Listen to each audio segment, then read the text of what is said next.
Well, welcome everybody to all of our campuses meeting throughout the Twin Cities today and in Rochester. Welcome to you as well. I want to welcome those of you who are watching and joining us online as well around the country and world. We know that you are out there and we consider you to be part of our congregation as well. So welcome one and all. Glad you made it to church today. Past couple weeks here at Eagle Brook have been really quite amazing. 2 weeks ago, John Alexander challenged our entire church to give above and beyond our normal giving. Above and beyond our tithing and normal giving, money that we would simply give away to partners who mean a lot to us, and we have vetted them carefully, partners who really go after those, minister to those who are less fortunate than most of us around the country and world and in our state of Minnesota. So, a 1 week really push. And the first push was $850,000 in week one, and then money still kept trickling in. So the total now is $956,556.42. And it's amazing. It's just under $1 million that we're just gonna give away to people who are less fortunate than us. And I'm just so incredibly proud of this church for your generosity and giving in a way that is just really unheard of. And so way to go, church, for that. By the way, stop giving to that. The people in the finances said it's messing up our accounting, so I don't know what that means, but now go back to normal giving, I guess, is what that means. But then last weekend, we opened our 9th campus in the city of Rochester, Minnesota, and just under 1,200 people attended our first services there in Rochester, and so there's a photograph of that, and we are still celebrating with you, Rochester. I mean, what is happening there is historic, and just wait to see what God's gonna do. There were people, we heard stories from last week, people who are skeptical of church, not believers, what's this Eagle Brook thing all about? And they came, and I think the story was that they enjoyed it and they're coming back. So we just are trusting God to do a great thing there in that city in years ahead. Well, we are in a series called Picture Perfect Family because behind the smiles and poses of family portraits are very imperfect and flawed people. There is no such thing as a perfect family because there's no such thing as perfect people. I mean, you think of it, when one sinner marries another sinner, you double the trouble. You toss in a couple sinnerlings, and it's amazing any family makes it at all. For many of you, your family is the source of great love and joy. But for others of you, it's the source of great pain. What should have been a place of nurture and safety was instead a place of danger and abuse that caused untold heartache for you. But even the best families, I can tell you, have heartache. Even picture-perfect families have hidden secrets of misconduct and regret that never show up in the portraits. But as imperfect as every family is, including mine, I have never met anybody who didn't want to be a part of a loving family unit. So I want to offer some hope today because I've seen some families who are pretty hopeless turn that deal around. 3 weeks ago, I met a man for lunch, which I don't do very often these days, and I met him at a restaurant 23 miles from our office, which again, I don't do that either. We had a great meeting, and as we ended our meeting and stepped out the door of this little Asian restaurant, a 20-something kid stopped cold in the parking lot. He was coming, we were going. Stopped cold in the parking lot, stared me down, and said, "I can't believe this. I can't believe this is happening." So I walked up to him, shook his hand, I said, "I'm Bob Merritt." He was visibly shaking. He said, "I'm Zach. I just can't believe this." He said, "Look at my car. I've got the sticker and everything on it." I said, "Man, Zach, that's awesome." I said, "How long have you been coming to church?" He said, 10 months. He said, look at my phone. He showed me his phone. I was just listening to your podcast from June in 2014. He said, I listen to one or two every single day. I said, well, man, do you have a minute? I'd like to get to know you a little bit. Why don't we step back in? It was kind of chilly outside, step back in the restaurant, which made him shake even more.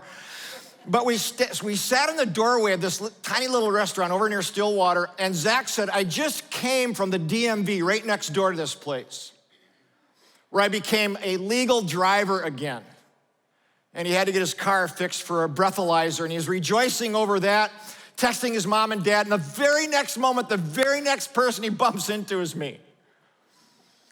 Zach is just 10 months sober, was addicted to alcohol and heroin, went through treatment 6 times. And finally, he said, I just had to surrender to Jesus to save me, or I wasn't gonna make it. And I sat there listening to his story of being lost and addicted and separated from his family. And I thought, this is the thought that went through my brain. Meeting this kid in a random parking lot today is no accident. And so I said to him, I said, Zach, I want you to remember this moment. This was no accident for you.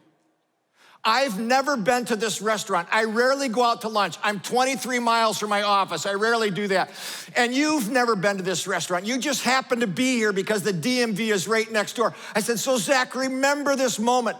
This is God's tangible sign for you that he loves you, that he's for you, and that he's with you. I mean, right after you got legal to drive again, right after you were listening to one of our podcasts, texting your mom and dad, God said, I'm gonna surprise you with something. Not that I'm anything special, by the way. But Zach told me that he's an avid Milwaukee Brewer fan, which, that's great. Avid fan of Milwaukee Brewers. And he said if he had a choice to meet the National League MVP and Milwaukee Brewer, Christian Yelich or me, he said it would be me. And we kind of look alike. I wish he'd tell my wife and kids that, but I prayed for him. I hugged him. And I said, Zach, I'd love to meet your parents. So 3 weeks ago, they came and we met after a service, and they told me about the years of heartache and then the gut-wrenching decision to cut off all support until Zach hit rock bottom and could find his own way. And all 3 of them were wiping away tears as they expressed their love for God and for each other and for this church. And I tell you that story because the Bible says this, that nothing is impossible with God. I wanna ask you a question. Do you believe this? I actually believe this verse. That there's not a single thing going on in your life or mine. There's not a single thing on this planet. There is nothing that's impossible with God. 2 Corinthians 7 says it this way. I love this verse. Outside, there was conflict from every direction. Anybody here having that happen right now? Outside, battles from every direction, and inside there was fear, but God. This is some of your world. This is some of your lives right now.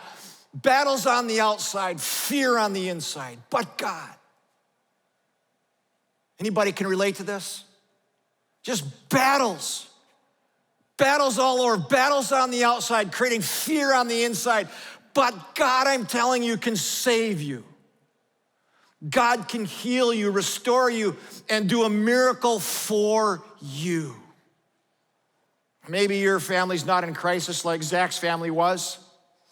But whether you're in crisis or not, I'm gonna give you 4 things that I believe every family needs, including mine. And these 4 things actually could prevent a crisis. So glad you're here, so glad you're dialed in wherever you might be. First thing every family needs forgiveness. I need it every day. I screw up every single day. Every family needs forgiveness. There was a point where Zach's parents had to cut off support from him, and sometimes you have to do that. Sometimes it is so hopeless and so egregious that you gotta draw a hard line. Say, we're done with this until you get this squared away. What I love is that when Zach turned around, his parents were ready to forgive. I wish you could have seen the tears and tenderness between Zach and his dad. You could actually see the forgiveness spilling out of his dad. I can tell you, gang, forgiveness is a choice. You will never feel like forgiving someone. Don't wait for your I'm waiting for these warm, I just waiting to feel. You're not gonna feel like forgiving anybody who wronged you. Forgiveness is a choice, it's an act of the will, and you have to choose to do it because no relationship can survive without forgiveness. Colossians 3 says it this way, bear with each other. It means put up with each other because we're all annoying. Bear with each other, forgive whatever grievance, and we all have them. Whatever ticks you off. Well, I know it's annoying, but bear with each other, forgive whatever grievance you may have for one another, and here's the payoff for forgiveness. Here's the deal. And the peace of Christ, if you do this, will rule in your heart. Do you have the peace of Christ that is ruling, filling your heart? The payoff for forgiveness is peace. And the only way to get it is to forgive. Somebody has to say, even though you wronged me, even though you caused me loss and pain, I'm gonna choose to forgive. I'm gonna let that go. You're not excusing what they did. You are choosing to just kind of set it aside and say, I'm gonna let that one pass. Now, if the person continues to be abusive, continues to be unfaithful and reckless, it does not mean you should trust that person. You probably shouldn't. Doesn't mean you should let that person into your life or subject yourself to their abuse. But I'm telling you, gang, if you want peace in your soul and in your family, you're gonna have to learn to forgive, to say to God, God, I am giving this to you. I no longer wanna carry this bitterness that's eating me alive. I'm gonna give this to you, and God, I'm gonna trust that you're gonna deal with this person in the way that they deserve. Every family needs forgiveness to survive. Second, every family needs healthy individuals. It's kind of a duh.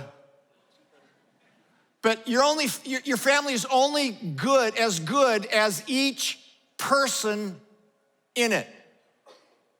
So how good are you? How healthy are you? What do you bring to the family? Do you bring life and joy? Are you a lifter or are you a drag? I mean, some people just suck the life right out of their family. They're like leeches, they just suck. Some people are like that. And so I want to ask you, how good are you? How healthy are you? Every family needs healthy individuals. A guy came up to me after a church service a few years ago, and he said, man, I'm a mess. And he looked like it. He said, I lost my marriage, my kids are rebellious, they don't want to go to church, what do I do? So I probed around, and he admitted his own spiritual life was lacking.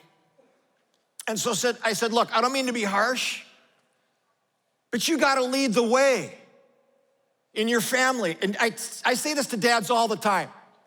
Dads, you have to lead the way in your family to church. If you don't have a dad, moms. But dads, you are so critical, whether your kids are 3, 43, or 63. Keep leading the way, and your kids may follow. If you're not leading the way spiritually, if you're not making a habit of going, forget about your kids. Forget about your grandkids. They're gonna be lost, chances are.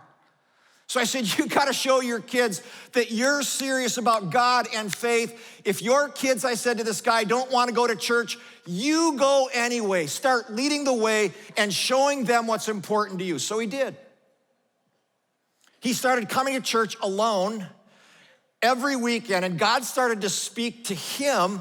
And a few weeks later, he put his full trust in Jesus, and the change was visible. He was happier, he was kinder, less selfish. 3 years later, the same guy comes up to me and he says, guess who's sitting with me every single week in church? My teenage kids, and we're doing so well.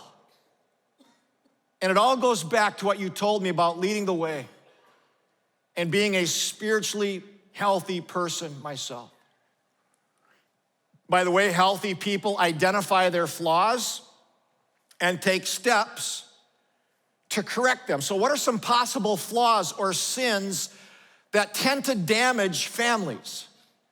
Well, the Bible lists, in almost every sin list the Bible has, lists sexual sin as the number one cause that'll damage families in any form, whether it's pornography or cheating or flirt, whatever it is. Sexual sin will kill a family. So will anger. If you have bursts of anger, that's not your family's issue, that's your issue that you need to get help with and gain self-control over with God's help. For some of you, it's dishonesty. You simply can't be trusted. And family members know that and pick that up. Or maybe it's an addiction. You can't build a family on these issues, on these flaws. You know what's damaging many families, and by the way, this has been a difficult one for me to overcome, I'm still dealing with it, is harsh words. You know, James 3 says the tongue is such a small thing, just a small muscle. But look at this, what enormous damage our words do. Can ruin your life. Can ruin your family's life. A single word, a single phrase or sentence that's cutting or hurtful. Some of you are saying, but Bob, I'm not the problem in my family. I'm not the problem. It's my spouse, the kids, and the dog. I know, it's the same in my family. Everybody else is the problem. But I want to tell you, if you want a great family, you have to address your own sin, because a great family starts with you, not with anybody else. So what do you need to work on to be a lifter, a person of health and healing? Third thing every family needs is you gotta manage the little things. Manage the little things. A couple of years ago, I was out training my dog on pheasants, on birds, with a young guy who's married with 3 kids. And he said 6 years ago, their marriage was in deep trouble. He said it was the little things that was causing trouble. In fact, he said this, he said, the toilet seat was a huge source of conflict. You know, usually it's dishonesty or anger or drunkenness, but he said in our situation, it was the toilet seat, and I was just stubborn about it.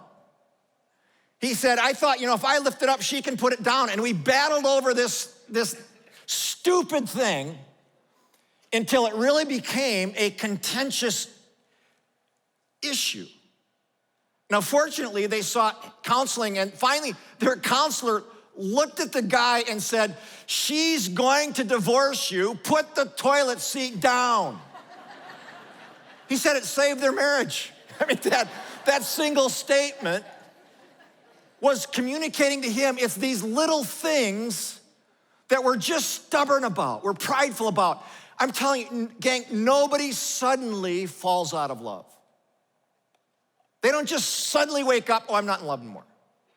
Nobody suddenly has an affair.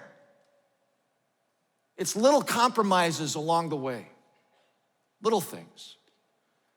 No one suddenly begins to resent their family. It's all these little things that kind of build. On the other hand, this is so important to hear. Having just said that, every person in the family has to learn to let some things go, because we're human.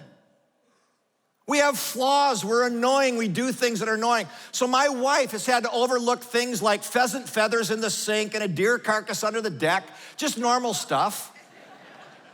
But those are little things, just overlook it.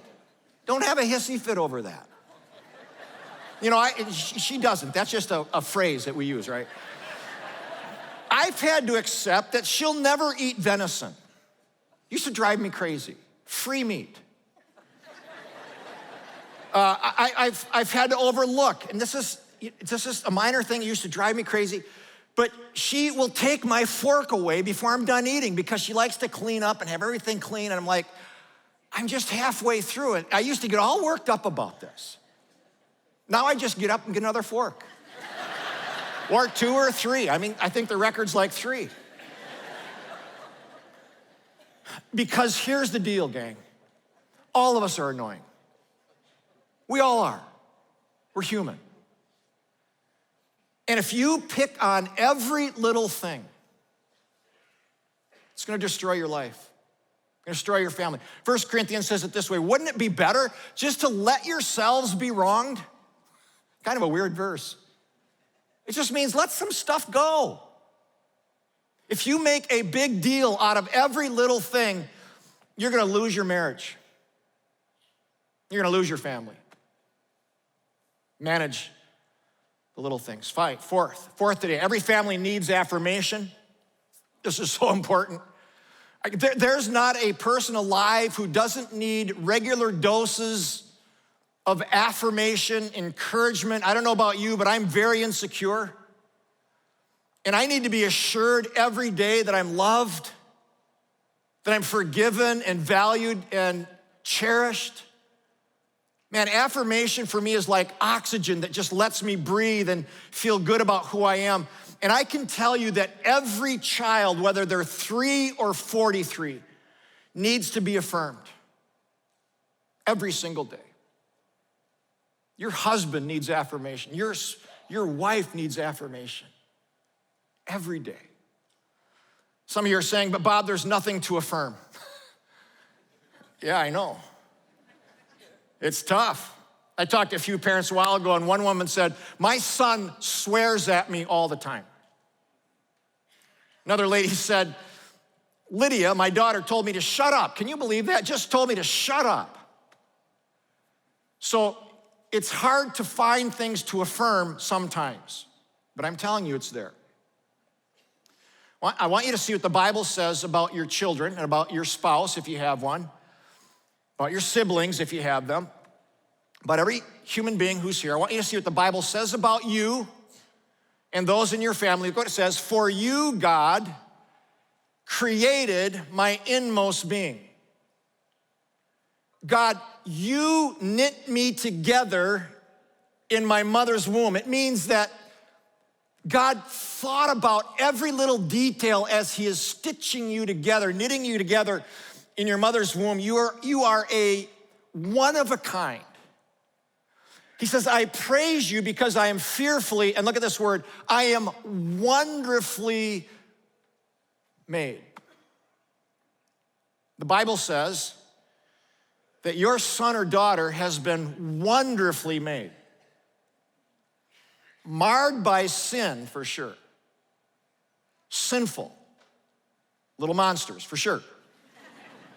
But wonderfully made. Your spouse has been wonderfully made. Marred by sin. Your parents, goofy as heck, maybe. But wonderfully made. It's hard to see it because of sin sometimes, but beneath all of that is a person who's been wonderfully made perfectly in the image of God. And I assure you, every child doubts that about him or herself. They don't believe that they're wonderfully made. They don't believe that they're beautiful, valued, gifted, or smart, because mostly what they hear at school or on social media is how unattractive, dumb, and worthless they are. So look again at this verse. I want every one of you to leave here today knowing that you are loved and you are valued by God. Notice who it is who made you. The verse says, you, God, created my inmost being. You, God, You were God's idea. You knit me together in my mother's womb. God made you, God made your children just the way he wanted to make you according to his perfect plan. Notice second, how you and how your children are made if you have them. Thank you, God, for making me so wonderfully complex. Now, this word complex comes from the same root word as complicated. That's why kids can drive their parents crazy sometimes, because they're complicated. That's why we misunderstand each other, because it's so complex, which is why you have to approach each child differently. Isn't this true? You know, one kid comes out of the chute happy and compliant, just boom. And the next kid comes out with their jaw set saying, I'm gonna push you every single day for the first 7 years of my life. It's gonna be ugly. I mean, it's same deal. I mean, it's just, that's the way they came out. And it's because they're wonderfully complex. Notice third, what God says about every person here. I am fearfully and wonderfully made. God, your workmanship is what? Marvelous. Do you think that about yourself? You should. God says, you're marvelous. You're a marvelous work of God. Other translations say masterpiece. You're a masterpiece or perfect. Just how God wanted you and your child to be. And I want to ask a question. If you have a daughter, is that how you view her? As marvelous, perfectly created the way God wanted her? Is that how you view your son if you have one? As a masterpiece, perfectly designed by God? Man, it's a parent's job to make sure their children hear how valued they are, because I am telling you, that gets assaulted every single day. Now, some of you are saying, yeah, but Bob, what about when my child lies, cheats, throws fits, treats me like crap? What about consequences and bad behavior? Well, there's two dynamics. As a parent, you have to understand this. On the one hand, do I think my kids are worthy of being affirmed and loved? Absolutely.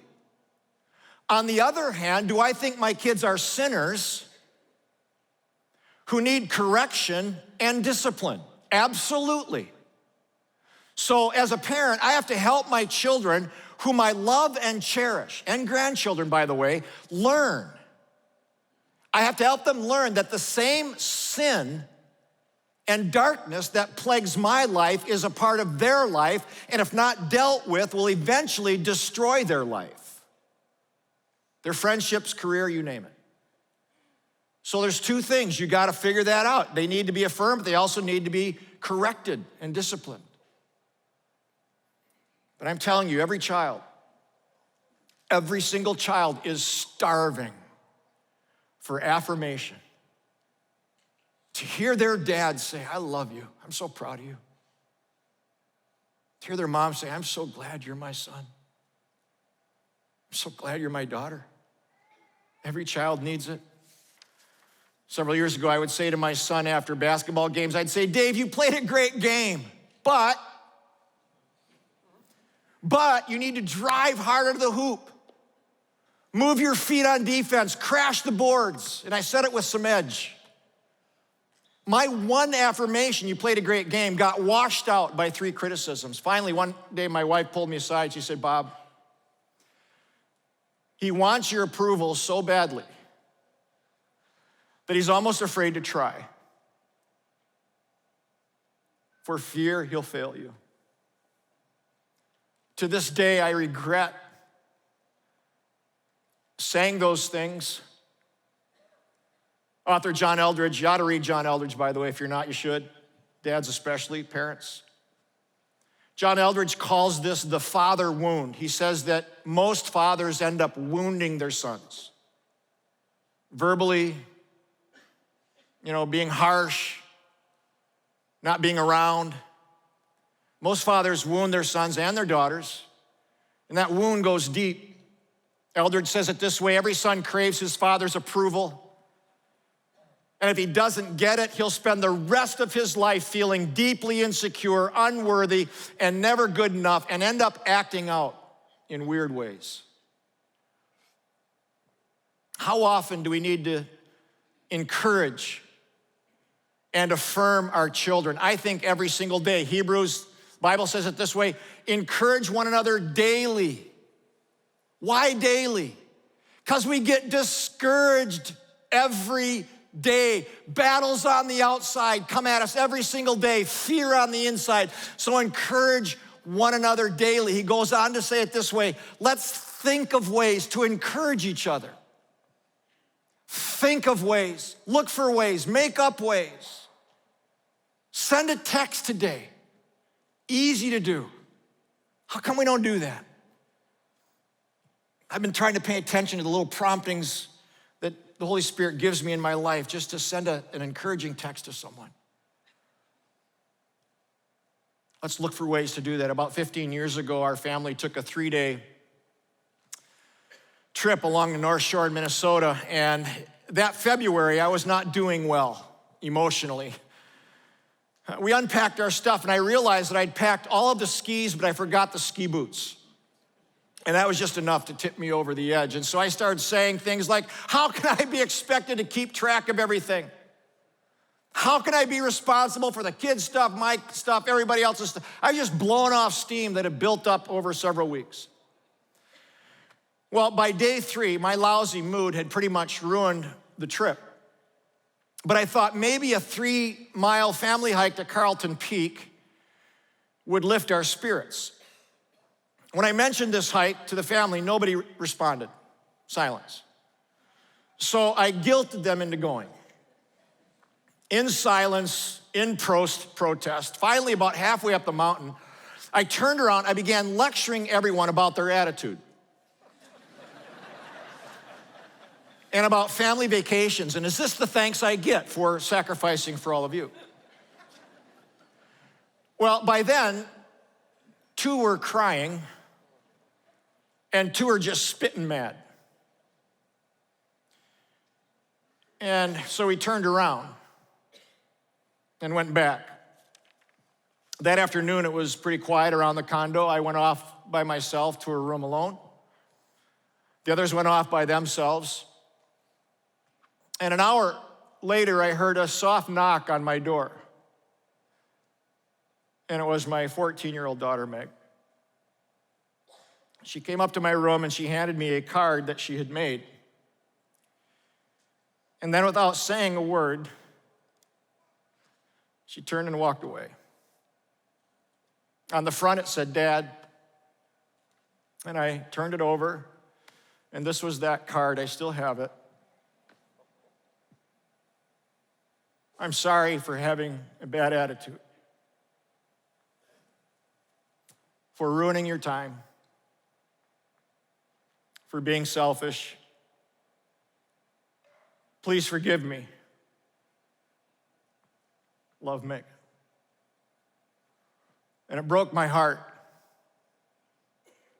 because it was me who had the bad attitude. It was me who was angry. It was me who God had to change, not my daughter, not my son, not my wife. I held on to that card for a full year. And every time I had it stuck in my Bible, every time I opened my Bible, every single day, I looked at Meg's note. And I was reminded over and over that the person who needed to change most in my family was me. I went into counseling after that for a full year. Probably saved me, changed me. Might have saved my family, might have saved my marriage. Well, a year later, we were on the North Shore again, and it was day 3 again, and it was one of those Minnesota crystal clear mornings. It was cold, 7 degrees, and it just snowed. Beautiful white snow. And it had been a great 3 days. I made sure of it, and we were just hanging out when my daughter came up and she said, Dad, do you want to take a hike, just you and me? And it was such a gift because I knew it was her way of forgiving me. For a full year, I'd carried that failure in my heart, and Megan was giving me a second chance, and I will carry that memory with me for the rest of my life. It was a fantastic day. Gang, can I tell you the biggest problem in my family is me. I need to forgive more. I need to manage the little things better. I need to stay spiritually healthy myself and lead the way. And I need to affirm daily those who God has put in my life. Our family will never be perfect. No family is. But with God's help, I pray that it'll get better and better and better. Some of you have fantastic families. Do you know how rare that is today? Some of you actually love each other. You love being with each other. Man, cherish that. Protect your family. Pray for your family. You know, do everything you can to make sure you're building into your family. Others of you here today, though, many of you, don't have much of a family at all. Maybe your family of origin got blown apart by addiction or just severe dysfunction. Maybe somebody walked out. So you're sitting here saying, Bob, I don't have much of a family. You know, my prayer all week long has been this, that God will give you another family. God is the God of the impossible. He can do this. If you're a younger person, not married yet, maybe someday God will give you, a spouse, and you can be the one to build a great family and break whatever happened in the past. Some of you will never marry, perhaps, maybe not get married again. But the Bible says that the church is called the family of God. It uses family terms. It calls believers brothers and sisters in Christ, that God is our heavenly Father. These are family terms. And so if your family is non-existent or you don't have much hope there, let the church be your family. Let your small group be your family. And I'm telling you, God will breathe new life into your soul. Let's pray together as we close our time at all camps. Just stay seated where you are, and let's just pray. God, thanks so much for your word. Thank you for the fact that families were your idea. Sometimes we wonder why. It gets so hard. And it's just every day there's some kind of contentious issue that rises up in most families. But God, I pray today will be a new day for a lot of families, a lot of people. I pray, God, that you will give us all the ability to choose forgiveness. You give us the ability to manage the little things. What are the things that we gotta let go? God, help us to remain spiritually strong and healthy ourselves. And if that's not the case, God, I pray that we'll take steps beginning today. Make church a priority. Make reading the Bible a part of our life. Reading good books. Being around godly people. And then, God, I pray that we'll be people who affirm each other, encourage each other, because we all need it. Lord, bring healing to those who are hurting today, I pray. Do that miracle even now as we pray, God. There are people who are hurting all over the place. I just pray that you'll heal them. Let them know you love them. Wonderfully made. A masterpiece. Created in your image. I pray all these things in Jesus' name. Amen. Have a fantastic day, everybody. God bless you.